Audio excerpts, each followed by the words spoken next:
Hi geographers, so this is the night before news for the final exam. I know you'll be very pleased to hear for the paper 3 exam. This is the paper that most of you really like and do really well on, and I think the reason for that is it's the one that has the resource booklet with it. In terms of revision, there is some content that you can definitely revise the night before. The key areas are going to be around key terminology to make sure you can actually answer the questions because you know what the question's asking you to do. And secondly, the key thing that you can revise is the structure of the paper and how you're going to structure your decision-making exam. So let's have a little look at some of the topics that are covered in this. You will have Friday morning revision in tutor time with Miss Pellegrino and the rest of the geography team. And I know that you are all more than capable of doing really well in this exam, so I'm really looking forward to marking these. So these topic lists have been on Arbor for you to be able to find the key areas for focus. As you can see, there's quite a lot of keywords in here, what we call tier 3 languages. It's really high level geography language. And in the past, looking at some of your mock exams, some of you have said that you haven't been able to answer questions because you didn't know what the words meant. So our focus really is going to be very much on key language that we need to know. So you do need to know what the word biome means. A large-scale ecosystem. You need to know some examples of biomes and their characteristics. So, for example, that in the desert it is hot and it is dry. In the rainforest it is hot and it's wet, for example. There's other keywords in here around things like indigenous. Indigenous people are people that have lived there for hundreds of thousands of years. The biosphere means the living layer of the earth.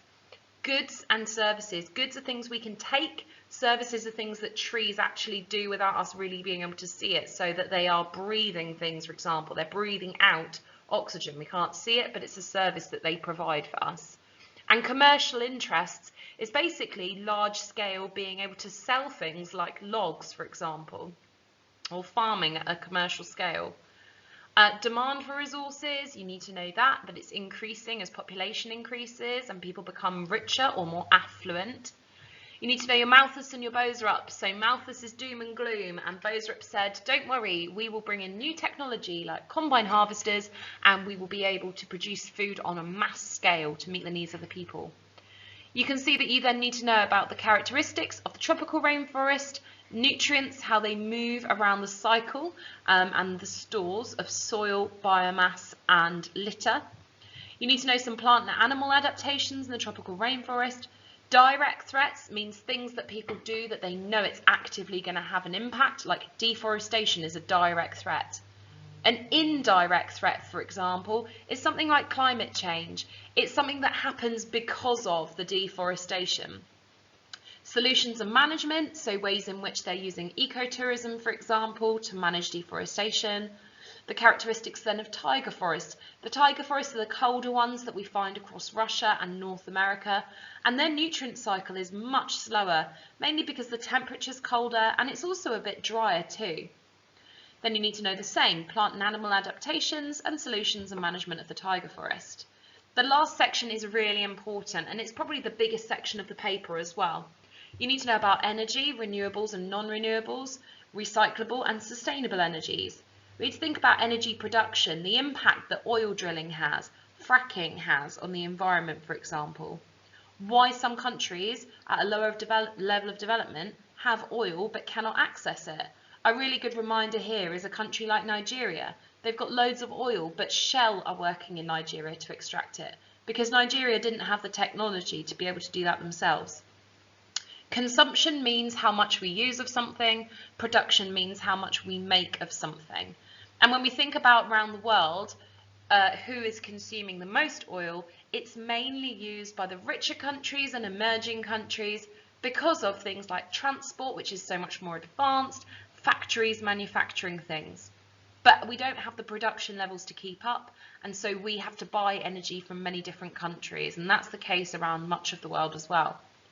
You need to know the difference between conventional oil, which is when you have a drilling platform, for example, out at sea. That's a usual way of collecting oil. And then unconventional is different ways of getting oil. That would be fracking or the Alberta tar sands. Energy efficiency means how effective we are in the energy we use. How can we increase our energy efficiency? We could turn off the lights when we leave a room. We could switch our PlayStation off at the wall. Conservation means trying to preserve things, and new technologies is things like fracking, for example. Attitudes to energies and stakeholders we're going to look at later. So let's have a look at some key areas to focus on. As I said before, lots of you like this exam because you've got a resource booklet, and it's so important that you use that resource booklet. The shorter questions at the start of the paper help you build up to the decision at the end. So I would normally suggest that you complete this paper starting at the beginning on the first page. Keep an eye on the clock though, and we'll talk about timings in a moment. You need to revise key terms for this paper, all of which can be found in your CGP guide, and the knowledge is mainly going to come from the resource itself. Some of the knowledge will be from your head, but they will only be short questions. So if it says use this figure, use the figure. Actually quote it within your work. If you're using an explain question, then again, make sure that the knowledge says, for example, as shown in figure 4, for example, and you can see I've literally then lifted the information from the figure and I've written it in. You get a mark just for copying something from the figure. Then you say this means that as a result. That double development is what gets you the maximum marks. And as we talked about before, don't forget your trend, evidence, anomaly. There will be plenty of maps, patterns, distribution, graph type questions in this resource.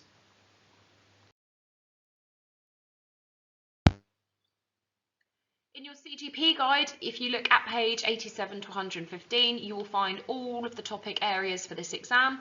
The best way to revise them is flashcards, or if you can't be bothered to make a flashcard, it's too late in the day for that, just get someone at home to quiz you on some of the keywords. You could also do look, cover, write, check, and also remember what I said about reading them before you go to bed. It helps it stick in your head. Stakeholders is a word that will come up in this exam. They are people or groups of people who have an interest in something. They will always have some people who really support a thing and some people who are really against it, which means they're in conflict because they can't make a decision. And that's where you come in as the decision maker. You will also have an 8-mark question in here, which is specifically about those stakeholders. So it's really important you understand and unpick what the question's asking you to do. Is it asking you about conflict between the stakeholders, between those who agree and those who don't? Or is it asking you about conflict within one group? For example, are the government in there as a stakeholder and are they in disagreement with each other? Really take the time to unpick that question and think about who it is that they're wanting you to write about and how.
So as I said, there will be 2 8-markers in this exam. They are both in section C of the paper.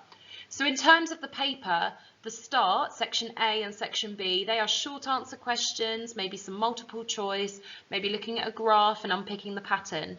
Section C and section D is where you want to spend most of your time. The whole exam is an hour and a half long, and ideally you want to try and get section A and section B done within about 30 to 40 minutes maximum by attacking those questions. That then gives you plenty of time to structure your 8-mark questions using the resources for the knowledge and think about planning your decision, which we'll look at on the next slide.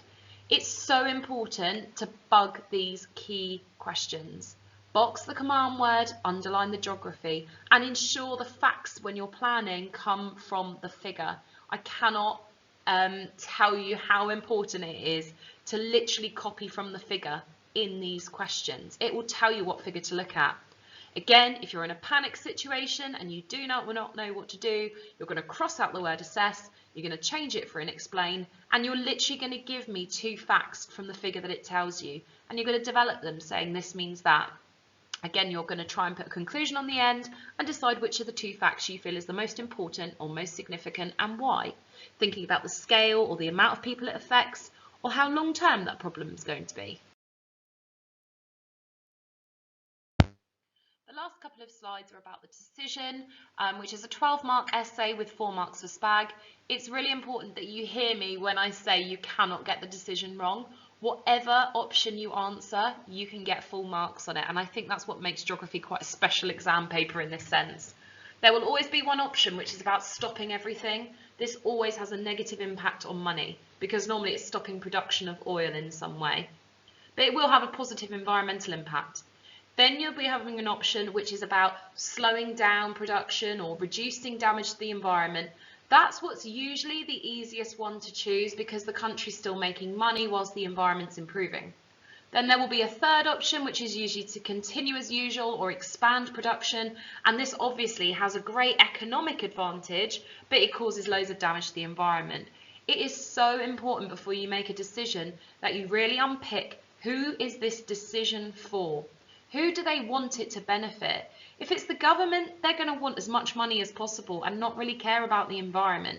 If it's local residents, they probably want some money or want jobs, but they also want the environment to be protected as well.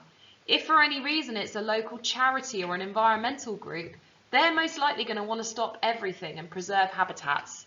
So think about the kind of angle that you're going to go for with whichever people they say the decision is for. The structure is shown on the next slide. Let's take a look. We've looked at this structure multiple times in class before, and in this exam I really want you to make sure that you leave at least half an hour for this decision-making answer structure, okay? It is so important to unpick who is the decision for, which bits of knowledge are you going to use from the resource, and plan your conclusion at the beginning in your head. Think about what am I deciding and why? How is this going to have the biggest long-term positive impact for the people that I'm making the decision for?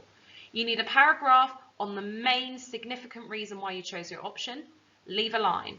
The second reason why yours is the best, and then the third paragraph is basically slating the other 2 options, everything that's bad about the other 2 options and why you didn't choose them. So pause this now and have a look at the structure that I've shown below.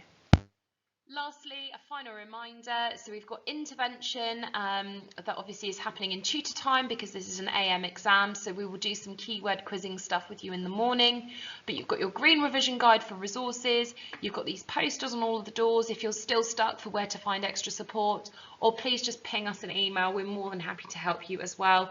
Let's absolutely smash it on this final exam and go out in style.